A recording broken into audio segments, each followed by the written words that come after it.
On avait des activités dans nos laboratoires de médiation quand on rencontrait les lycéens, les lycéennes ou le grand public. Souvent, j'avais que les garçons. Et petit à petit, je me suis rendu compte des mécanismes d'exclusion d'autres personnes de mathématiques et j'ai voulu changer ça parce que je croyais pertinemment que tout le monde a le droit de s'intéresser à ce sujet.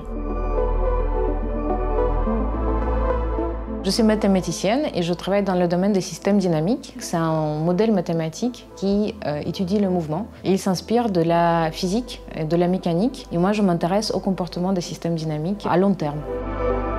Quand j'entends la phrase « la place des femmes en recherche ou en sciences ou en général », j'imagine une salle d'assemblée où les femmes peuvent prendre certaines places assignées et les hommes peuvent s'asseoir où ils veulent. En mathématiques, nous sommes 20% des femmes. Le nombre de femmes diminue petit à petit. La dernière mathématicienne à l'université, aujourd'hui enseignante-chercheuse, elle partira de son laboratoire en 2060. Par rapport aux mathématiques, les filles manquent de confiance en elles. Mais ce n'est pas un problème initial, ce n'est qu'un symptôme des violences sexistes que les filles et les femmes vivent tous les jours. C'est un des résultats de l'enquête qu'une sociologue, Clémence Perronnet, a menée au stage pour les filles en mathématiques qu'on organise avec mes collègues à Marseille.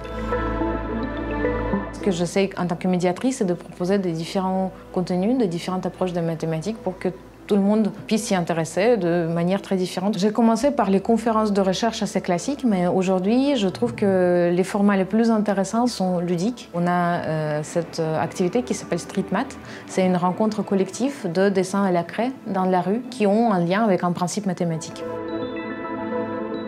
Ce prix Irène Joliot-Curie, pour moi, c'est à la fois la joie et la tristesse. Il y a des femmes qui souffrent de l'exclusion des sciences. Je reçois un prix indirectement à cause de souffrances des autres personnes. J'espère que ce prix qui m'est donné individuellement, un jour, on n'en aurait pas besoin parce que le problème sera résolu.